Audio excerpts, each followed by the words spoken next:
All right. Well, first of all, welcome everyone. Hopefully, you can hear me good enough.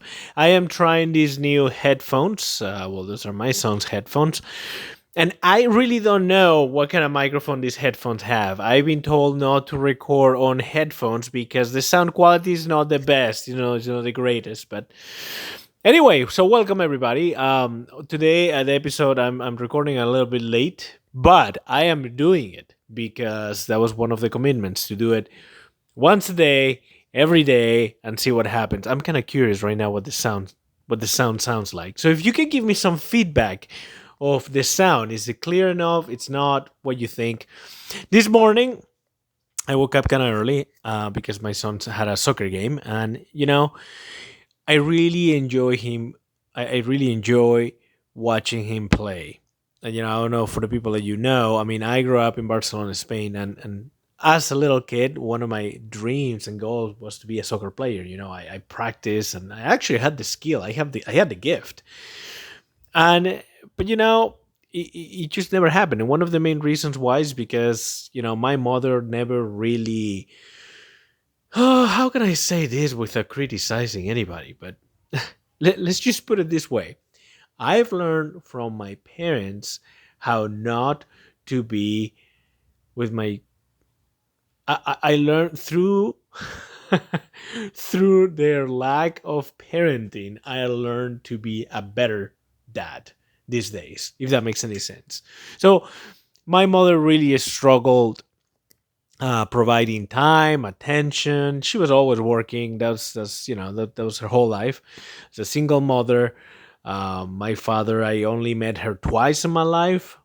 Sounds kind of crazy when I say it this way, but probably was more than twice. But I can only remember seeing him two times, and one of them he brought a walkie-talkie, and he pretended to be that we were like best buddies and sort of thing, right?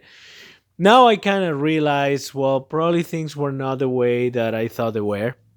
Anyway, I don't even know why I'm telling you this, but I really learned that you know commitments, children, family. It's very important. There's skills that you gotta learn. I've been reading in the past few weeks a book from what is it, Gary Chapman, about the five love languages for teens. My son is 12. He kind of starts looking for independence. Like a teenager. Even though he's only 12, he's not like 15, 16, 17. But I never had to deal with that kind of stuff. I mean, I flat out told him like, look, I really don't know how I never had a teenager before, and it's very I struggle with what you're trying to accomplish. So one of the things for the people that are watching this or listening this podcast on Anchor, hopefully you are able to listen it good. I'm holding for the people watching me on video. I'm holding my phone to my mouth, so if these headphones don't work, hopefully I'm, I'm helping something here. Um, for the people that have teens, when you become a teenager, you don't want to do things because you are told that you need to do them. You want to do the things that you want to do because you want to do them. So, for example, when you wake up in the mornings and you're told, make your bed, brush your teeth, and eat breakfast. Well, that's what your parents tell you, but now your teenager wants to actually do it because he wants to do it because he thinks that it's a good thing to do your bed. It's a good thing to brush your teeth and take care of your teeth.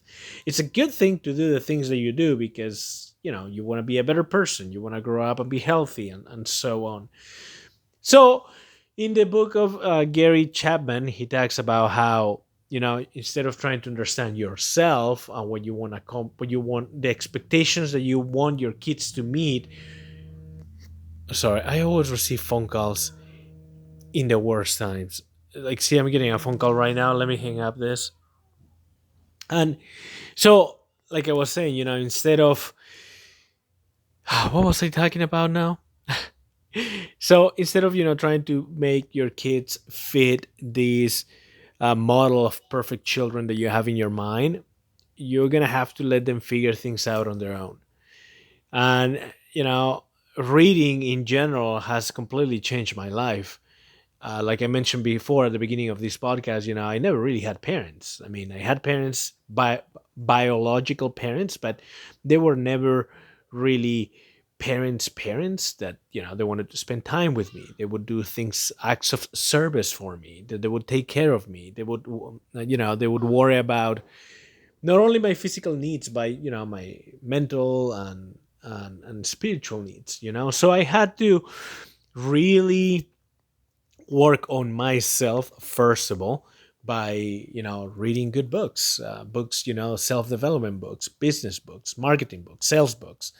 Reading is something that has truly changed my life, and I've noticed that in the moment there was a time of my life that I stopped reading for whatever reason. Life gets crazy.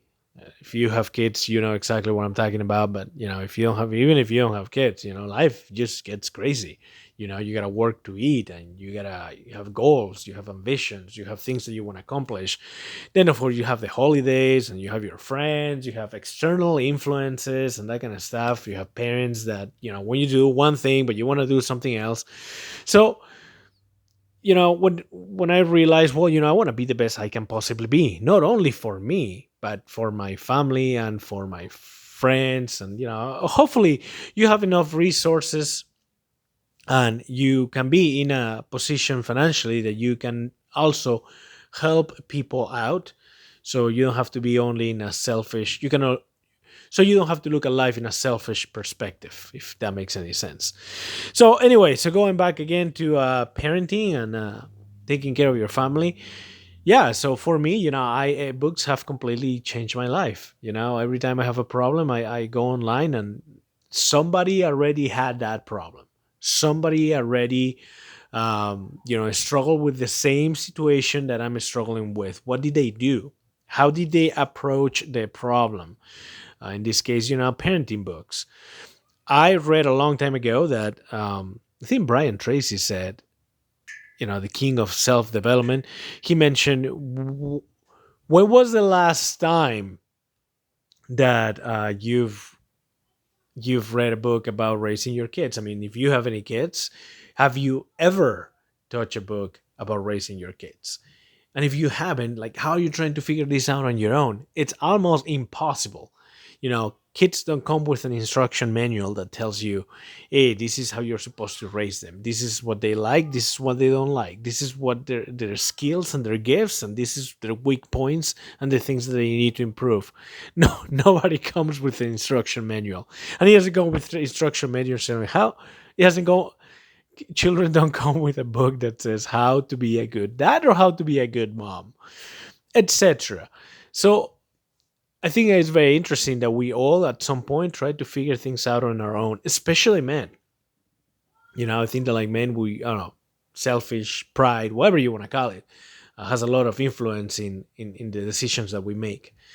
So anyway, so in my situation, I learned from very little that, look, my leaders and people that are supposed to raise me are definitely not going to do it. They definitely don't care about my life. I don't want to make it sound now that I'm being ungrateful or being disrespectful to my parents, but I'm trying to share something with you, something that is very personal to me, and at the same time, I'm trying to be upfront with you and honest with you. So hopefully, if you've been in a family where you have felt that you don't have the support that you need, just so you know, it's not an excuse to not be great in your life, if that makes sense. A lot of people, I understand that your friends have a lot of influence in you. And I understand that probably you rely on your friends. And I did. My friends were like my family, were my brother, my sisters, and they were everything for me. And by the way, that is wrong. You shouldn't be looking for external um support out of your bonds of your family, to you know to find support in your opinions, to learn. I mean, that right there is completely wrong. So if you don't have a good support at home, most likely that's what you're going to be doing anyway. But a good way to go around that is you should read good books. Barnes and Nobles became for a while my home. I mean, this before I got married, before I had kids, I would leave at Barnes and Nobles. I would go get the books, read half of the book right there, and then just buy it and take it home and finish reading the other half. You know, and I think that like that was way before Audible became as big as it is now. Now, like I literally have the. By the way, if you're one of those people that listen to Audible and you are like, well, I don't really have $30 a month to pay to Audible to be able to listen to books, and I'm already past my 10-minute mark that I set up. Something I'm gonna tell you is, if you call Audible and you tell them, hey, I would like to get the silver plan. It's 14.99 a month. Sorry, 14.99 every other month. And I think it's absolutely wonderful. You get one credit every other month. You buy the book that you like, and then you can return it, and you get your credit back, and you keep buying more books, and so on. So you receive one credit every 2 months, if that makes sense. And that should be plenty. Like if you're reading books, returning them, reading them, returning them, and so on, then you're set. And I've never had any problems. It's they've never said, well, you have returned too many books or anything like that. So try it, let me know how it works for you. It's working great for me. Anyway, it's been past 10 minutes. I hope this helps whomever needs to listen this. If you feel that you are alone and you need some friends, need support, you need somebody to an example, a good example for you to follow, and good skills to learn for life, books should be your number one source, other than your family. But if you don't have that, of course, books can be a great solution to find solutions to your life. Thank you for everybody for watching this. I definitely appreciate it. Thank you for the few people that watch me on YouTube when I record this podcast, and also the people that listen to me in Anchor, which is expanded to Apple Books, Spotify, and different sources. Thank you so much for watching. Have a great, amazing weekend. See you guys. Bye.